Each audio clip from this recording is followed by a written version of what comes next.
I'd been working as a hospital orderly for 3 years when the position at St. Helena General opened up. Night shift, 10 p.m. to 6 a.m., better pay than anything I'd seen in the medical field. The hospital had a reputation.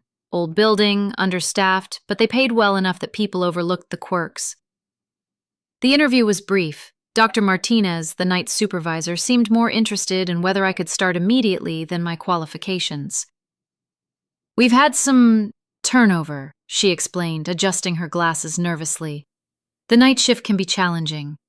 Are you comfortable working alone for long periods?" I assured her I was. I'd worked plenty of night shifts before. Hospitals at night were quiet, peaceful even. How different could this one be? "Good," she said, standing abruptly. "Can you start tonight? I'll have Sarah show you around. She's our night nurse. She'll explain the protocols." That evening, I arrived at St. Helena General as the sun was setting. The building was imposing, red brick, tall windows that seemed to stare down at you.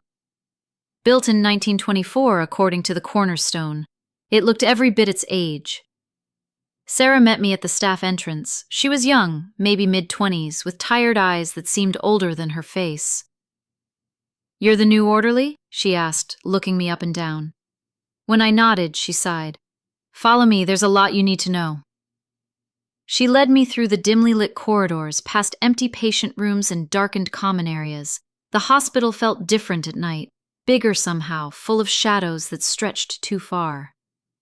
"Your main job is to do rounds every hour," Sarah explained as we walked. "Check all the floors, make sure doors are locked, lights are where they should be, standard stuff." She paused outside the elevator. "But there are some additional guidelines you need to follow." She handed me a laminated sheet of paper. "The official protocols," she said. Then, glancing around nervously, she pulled out a crumpled piece of notebook paper. "And these are the real rules, the ones that'll keep you safe." I looked down at the handwritten list. Rules for surviving the night shift at St. Helena General. Never take the elevator to the 4th floor between midnight and 3 a.m. If it stops there on its own, do not get out. If you hear children laughing in the pediatric ward after 11 p.m., ignore it. The pediatric ward has been closed for 2 years. Room 237 should always remain locked. If you find it open, close it immediately and do not look inside. If a patient asks you for help and their wristband is black, walk away. Do not speak to them. The morgue elevator only goes down. If it's going up, don't get on. If you see a doctor in a white coat walking the halls after 2 a.m., avoid eye contact. Most night shift doctors wear scrubs. Never enter the old surgery wing alone. Always bring your radio and announce yourself.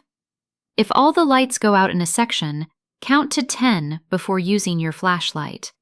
Some things don't like sudden light. If you hear your name being called over the PA system and you're not being paged, don't respond. Trust Sarah. If she tells you to leave an area, don't ask questions. I stared at the list, unsure whether to laugh or be concerned. Is this some kind of hazing ritual? Sarah's expression was dead serious. "I've been here 6 months. I've seen 3 orderlies quit in the middle of their first shift. 2 more didn't come back after their first night." She folded the paper and pressed it into my hands. "Follow these rules and you'll be fine. Ignore them?" She shrugged. "Well, hopefully you won't ignore them." The first few hours were uneventful. I did my rounds, checked doors, noted the handful of patients in their rooms. The hospital was larger than it appeared from outside, 5 floors plus a basement level that housed the morgue and old storage areas.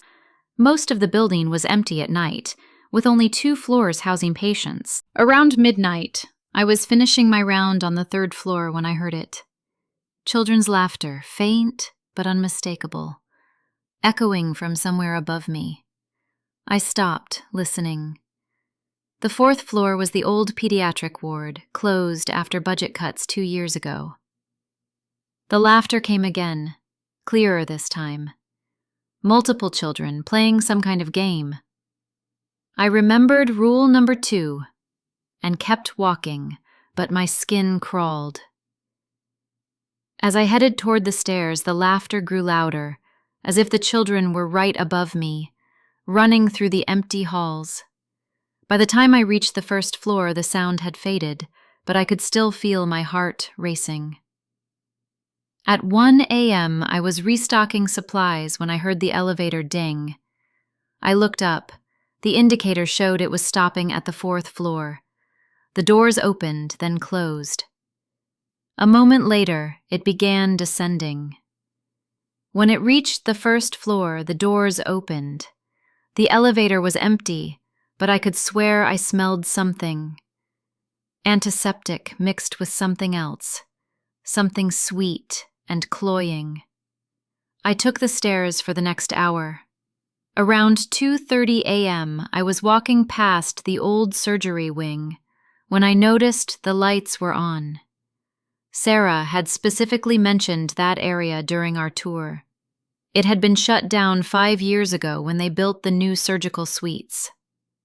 The power was supposed to be disconnected. But there they were, bright, fluorescent lights, illuminating the corridor beyond the double doors. I radioed Sarah. "Hey, the lights are on in the old surgery wing. Should I check it out?" There was a long pause. "Don't go in there alone," she said finally. "I'll meet you there in 5 minutes." But curiosity got the better of me. I pushed through the double doors, announcing myself as I entered. "Maintenance check. Anyone here?" The hallway was longer than I expected, lined with operating rooms on both sides. The lights hummed overhead, casting everything in harsh white light. At the far end, I could see another set of double doors. I walked slowly down the corridor, checking each room. Most were empty, stripped of equipment, but one still had an operating table in the center. On the table was a patient, or what looked like a patient, covered by a white sheet. I approached carefully. The sheet was clean, perfectly white, but there was no chart, no identification. Hospital policy required documentation for everything. I was about to lift the sheet when I heard footsteps behind me. I turned to see a figure in a white coat walking toward me, head down, hands clasped behind their back. "Doctor," I called out. "I'm just doing my rounds." The figure looked up, and my blood went cold. Where the face should have been, there was only shadow. Not darkness, actual shadow, as if someone had cut a hole in reality. I backed away, remembering rule number 6. The figure continued walking toward me, its pace never changing. I turned and ran, pushing through the double doors and not stopping until I reached the main corridor. Sarah was waiting for me, her face pale. "You went in alone, didn't you?" I nodded, still catching my breath. "The lights are off now," she said, pointing back toward the surgery wing. I looked. She was right. The corridor beyond the doors was dark again. "What was that thing?" "I don't know," Sarah said, quietly, "but it's why Rule 7 exists. Some areas of this hospital, they remember things. Old surgeries, old patients, old staff, they play out the same scenes over and over." The rest of the night passed without major incident, though I heard my name called over the PA system twice, both times when I wasn't being officially paged. I ignored it as the rules instructed. It wasn't until 5:30 a.m., near the end of my shift, that things took a darker turn. I was doing my final round when I found room 237 standing open. The heavy door, which Sarah had specifically shown me was always kept locked, was wide open. Inside, I could see a hospital bed, perfectly made, with what looked like someone lying under the covers. I approached slowly, remembering rule number 3. I should close the door immediately and not look inside. But as I reached for the handle, I heard a voice from within the room. "Help me." It was barely a whisper, weak and desperate. Every instinct I had as a healthcare worker screamed at me to help, but the rules were clear. "Please," the voice came again. "I can't move. I can't call for help." I looked at the figure on the bed. They appeared to be an elderly patient, their hospital gown pristine white, but around their wrist, just visible under the covers, I could see a black wristband. Rule number 4.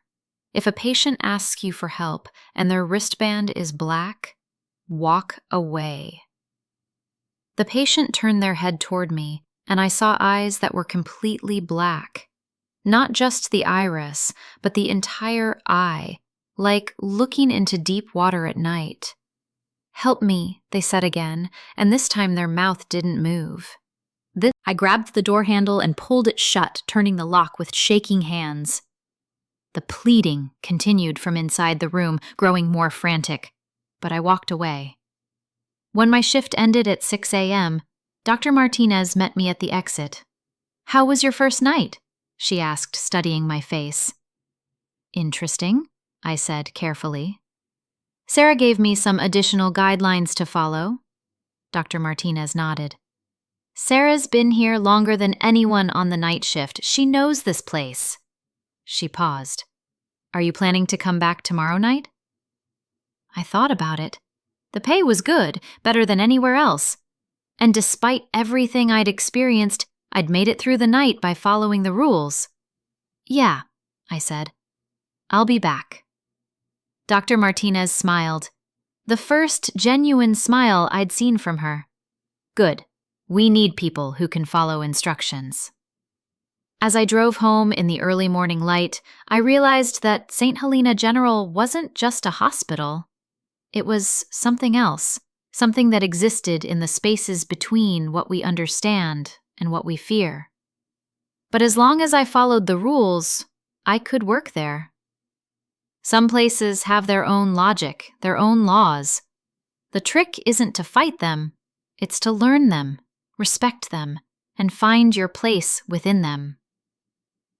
I've been working the night shift at St. Helena General for 8 months now. The rules have kept me safe, and I've even added a few of my own. If you see yourself walking the halls, don't follow. You're not supposed to catch up. The coffee in the break room tastes different after 3 a.m. Don't drink it. If a patient's chart shows they died before their admission date, don't mention it to anyone.